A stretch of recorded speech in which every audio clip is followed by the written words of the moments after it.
Oakland Overtime, brought to you by Meyer, Great Clips, DTE, and Milk Means More. Hey everyone, another episode of Oakland Overtime starts right now. I'm Jake Rietma and this is Sydney Carrio. Jake, we have a ton to cover, so let's not waste any time and get right into it. How about it? We had Oakland men's basketball dominating on the hardwood, and let's get ready for spring. We've got baseball previews on the way with not one but two interviews. Yeah, and we'll start this one with, you got a chance to sit down with Gabe Lux on a one-on-one, and he had some great things to say. Take a look. Gabe, as you look at the upcoming season, senior year, you got to be excited about what's in front of you. Yeah, I really am excited. It'll be awesome to take some road trips with the guys and just continue making memories with this group of team, and I'm really looking forward to it. Well, I'm glad you said that because that's exactly where I want to go next. Baseball players are notorious for the team chemistry. We see it all the time on SportsCenter, guys goofing around. What kind of team chemistry is this team? And I got to believe you got some goofballs on the team. We do. We have quite a few, actually. This team is special, and it's cool to see how we've gelled this last year. We've been able to hang out a lot more off campus and stuff, and it's been good for us because we bounce off each other's ideas and each other's energy, and there are a couple goofballs that kind of pinpoint that. Jared Miller and Eris, they actually live together, so that's kind of a funny little story. But yeah, I mean, these guys, everybody does their job, and we feed off each other's energy every day, and that's all you can ask for. It sounds like trouble, to be honest, but in a good way, of course. But you specifically, one of several seniors on this team, you've been through a lot as a senior in this program, and kind of one last year to put it all on the line. As just you look back at your Oakland career, man, what comes to mind? I think just building relationships with coaches and teammates, especially guys from all across the country, and just really learning about each other's backgrounds and being best friends with them. And it's memories and friendships that are going to last a lifetime, and that's what I'm most thankful for. There are some new faces on this roster. How has it been as far as adjusting to some of the new chemistry and that sort of thing? Yeah, it's been good because we do have a good group of guys that are coming back and kind of know how the coaching staff wants to do things. But it's been good also with the new coaches. We have Coach Sanderson as a pitching coach, and Coach Rutan and Coach Hanko have also kind of stepped into big roles. And they have all done a great job with building that relationship with us and building trust with Coach Banfield and Coach Nelson again for this second year. And I'm really looking forward to continuing going off of their knowledge of the game and seeing what we can do. Absolutely. We were joking before this. Cedar Rapids, Iowa. Big Cedar Rapids Colonels fan. But what else, growing up in Iowa, what has that transition been like to be an Oakland Golden Grizzly? It's been similar, I would say, in most aspects. Coming here, I didn't really know anybody. I knew the coaching staff and my roommate last year. But it was really just getting used to the campus, the academics, and really making sure that I felt comfortable here. And it's been all I can ask for, so it's been cool. All right, I warned you about this next question, so I better have a good answer, but I gotta know current walk-up song, first ever walk-up song, and just walk me through the evolution of Gabe's walk-up songs as his career progressed. Okay, so we had 1 year in high school that I had Yeah by Chris Brown. Oh, okay, there you go, yeah. I go to in high school. I had an Akon song at JUCO, and then the last 2 years it's been a Rolling Stones song, Start Me Up. It's an older song, but it gets me going, and I really like it. So, well, old guy like me, I can appreciate that. But you're kind of all over the place. Like you got a couple of different genres there. I guess if you can remember last year, anybody with like a wild walk-up song that was always like, all right, what are we doing here? Jared Miller, I mentioned earlier, he did the We theme song. And I've never heard that one before, but that was probably one of the most memorable ones that I've heard. Awesome stuff. I guess we'll get you out the door on this. I will ask some serious baseball questions, but you look at this roster, you're a guy that can play several positions. What do you think some of the strengths are of this Oakland team? Yeah, like you mentioned, I think a lot of guys can play a lot of different spots, and in a 50-plus game season, you really need that. I think guys have really fit into roles that have been needed across the board, and whether it be one day taking charts in the dugout or the next day they could be on the mound. I think guys have really stepped into their roles, and depth is huge, and I think we have that. So it'll be fun to see how guys continue to step into those roles. Awesome stuff, man. Gabe Lux and the Oakland Golden Grizzlies, big things coming in 2022. so fun. You can tell this team has a ton of personalities and they're super excited to get back out there. Absolutely, they are gelling, but the other side of that, somebody has to manage all those personalities, and that is head coach Jordan Banfield, who's in his second year at the helm of the program. I had the chance to catch up with him. Take a look. Coach, first things first, a trip to sunny California, Bakersfield to open the season. You got to be excited for that. Yeah, we're definitely excited. Just looking at the forecast, I think it's like 73, 74, so that beats the 20 we got going right now. So the guys are excited for sure. Absolutely. I mean, forget the whole baseball thing. You're getting out of the cold and going to get business going there. And you look now, year number 2, first year under the belt. You're head coach, and the old cliche goes, you learn the most from year 1 to year 2.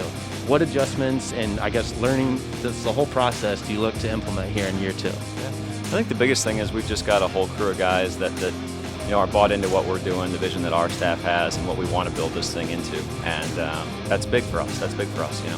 I think we've got 20 returners or so now that understand how we do it, and a bunch of new guys that we had time to really vet them and get to know them and make sure that the talent's right. That's number one, but that they're the right people to help take the program where we want it to go. Absolutely, and we talked with Gabe for a little bit, quite the character in a lot of good ways, and it seems like this team is full of personalities, leadership, people returning. How is the overall chemistry starting to come together for this team? Yeah, I think number one, Gabe's as good of a kid as I've ever coached. I'm glad you got to meet with him. He's awesome. I think people talk a lot about team chemistry, and that means they refer to it, do your players get along well and all that. I think most teams get along well. I think team chemistry, when it's really right, is you have guys that are willing to hold each other accountable and do things the right way all the time, so that us as coaches don't have to. I think that's when you're really into an elite level chemistry and elite level makeup of your team that can get it where you want it to go. No doubt about it. Now some baseball specific questions, diving into what's the strengths of this team, pitching staff, starters, relievers, what is the batting order going to look like? I know it's early, but are these the type of things that you stay up late at night thinking about? That's probably about all I think about. We've got a pretty good idea at this point. I mean, opening weekend next weekend, 3-game series. We're going to start Bryce Conitzer, Chaz Sagadol, and Jacob Ozinski on the mound. 3 older guys. 2 that were here last year. Jacob's coming off Tommy John, so he wasn't really right yet, but certainly excited about having him at full strength. And then Chaz being a new guy, transferred from Dallas Baptist, left-hander that was a JUCO All-American that we're excited about. So I think we feel good about them. But the biggest thing on the mound is we feel good about 10 guys. And last year we got into 4 and 5, and we had our fingers crossed a little bit, to be honest. So that's definitely the biggest difference from a roster perspective that I see, and we're excited. Just in terms of the college baseball season in general, format talking, you think about Major League Baseball, it's a marathon. College baseball, a little bit more of a shorter season, kind of a sprint, if you will. Does that impact your coaching philosophy a little bit? Yeah, it's definitely different. We play a lot. I mean, we'll start on Friday, and we play 3 or 4 times a week, every week, for 3 months. And we don't have the 5-6 month season like Major League Baseball. I think in the big leagues you hear a lot about guys get off to a slow start. That big sample size, you got time to ride stuff out.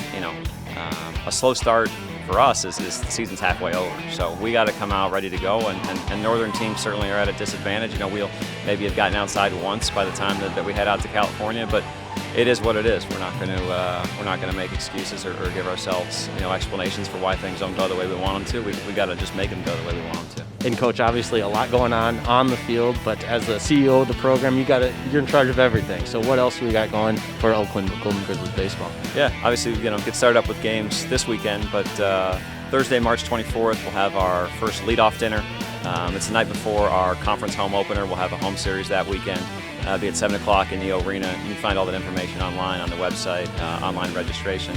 And just a good chance to come out, meet all the guys, hear from the staff, hear from some guest speakers, and support the program. So we're excited about that. All right, Coach, we'll get you out the door on this one. Year number 2 at the helm. What's the makeup of a Jordan Banfield Oakland Golden Grizzlies team? What's the identity of this team? I'd say it's a bunch of guys that do things the right way all the time.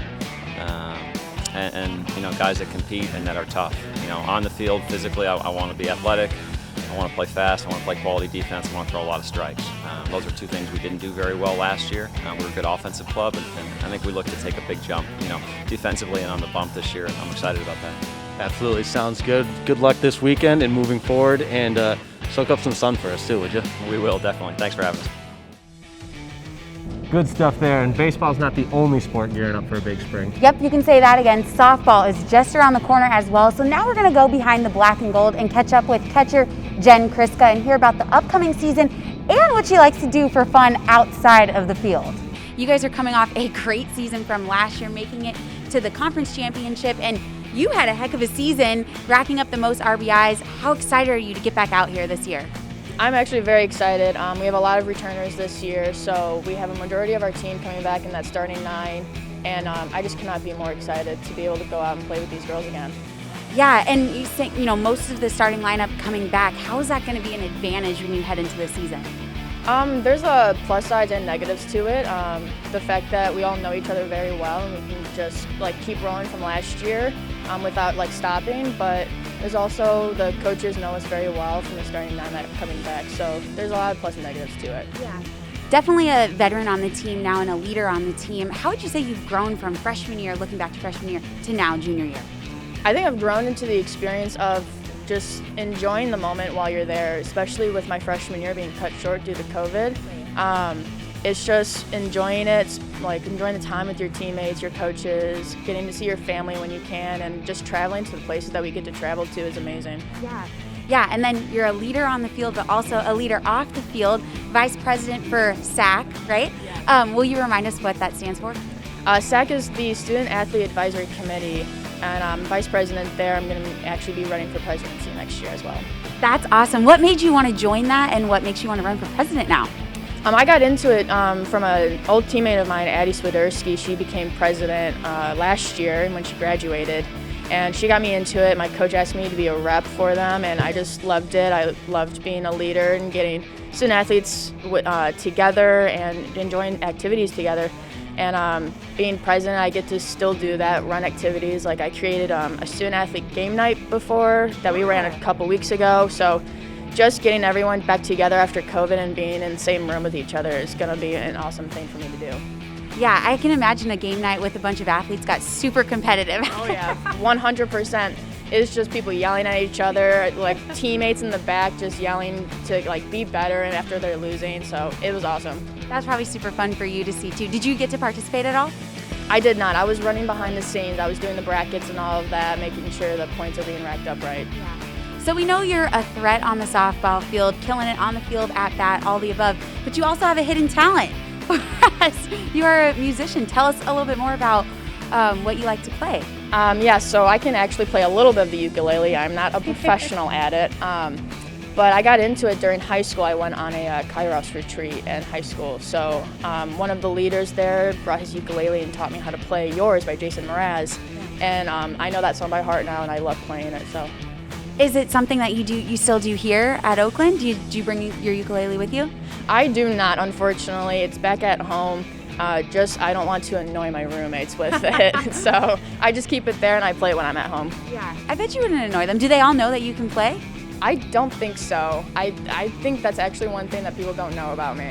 Man, cat's out of the bag now. Now they're going to want to hear you play it. That's awesome. And then speaking of music, what is your walk-up song?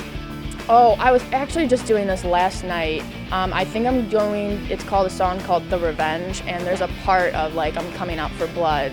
So I'm very excited to debut that song. Yeah, that's intense. When you pick a walk-up song, what goes into your thought process to pick it? My number one thing is the beat drop. It has to have a good beat drop or it's not getting into the list. Yeah. Oh yeah, I can definitely see that. Well, you're gonna get ready to play that coming up here soon. With the season just around the corner, what are the goals this year for you? One thing is to keep controlling the game. Being a catcher and being in control with my pitchers and everything. I'm starting to call pitches more often by myself, so a lot of just controlling, knowing my pitchers, what's going on, knowing the batters, and just studying the game a lot more. Yeah. You ready, especially to get to Florida for this? 100%. We're playing a lot of good competition. We're playing Florida, Ole Miss, JMU, who made a run last year, so it's going to be very interesting, and I'm just so excited just to be in that atmosphere. Yeah. We're excited to get this season going and watch you just continue to dominate out there. So thank you so much for joining us.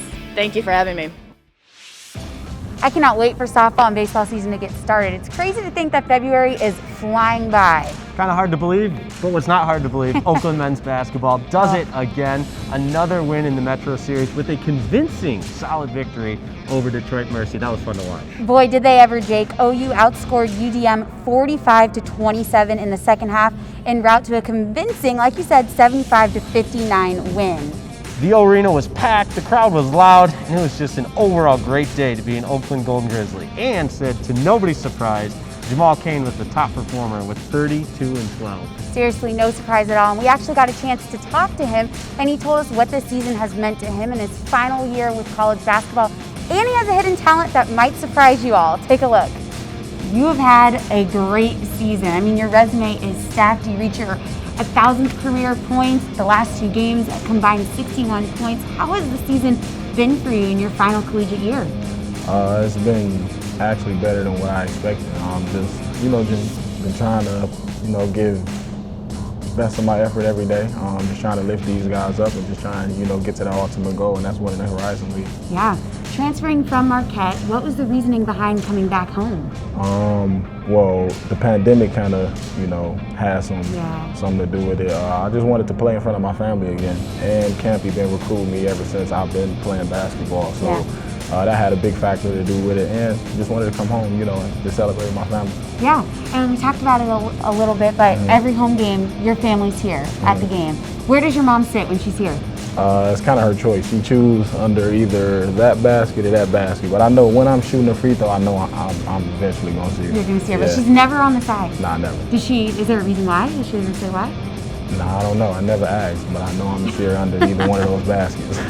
What has it been like for you to be able to play in front of her, since you didn't get to play in front of her when COVID happened?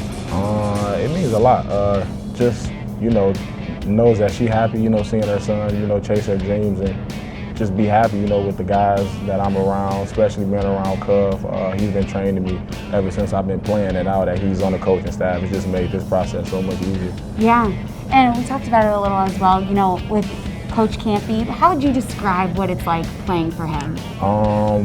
I would say to me, he's more laid back. I feel like he's just let us play, He know we can play, he let us feed off each other, and that's kind of how he is. Like, I know he gets rowdy, but what name a coach that doesn't? You just have to listen to the message rather than how he's saying it. Yeah. And that's what we do. Yeah.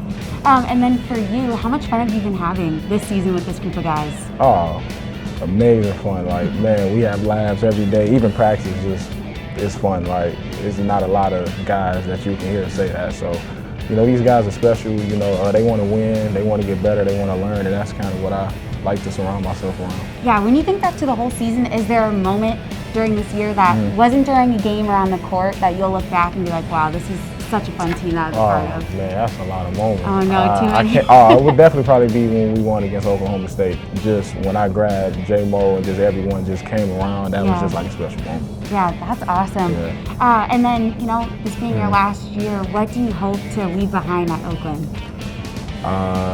Some championships, man. If it's a Horizon League or NCAA, just leave something that, will always be here. Yeah. And do you have any hidden talents that off the court? Yeah, I can play video games very well. Is that even a talent? Very well, though. Better than the average basketball player. Really? And I can sing, but I'm not busting out any vocals. He did say he's going to try and sing. Check out his TikTok, right? Not on TikTok, but it's coming. It's coming. It's coming. Can you give us a little preview of what song? Give a tease. Give the people a tease. Ooh. Now we put him on the spot. This Christmas, Chris Brown. Oh, that's a good one. There we go. I was surprised a little bit that really? That was going to be one. Yeah, because I was asking you earlier. But that's a soft song, though. I like to get the soft vocals out. And then you're going to dance, too? You're going to whip out some dance moves? I don't know if I'm going to whip out some dance moves. I don't know about that one. Too tall for that, man. Too tall. Got to stick to the hooping.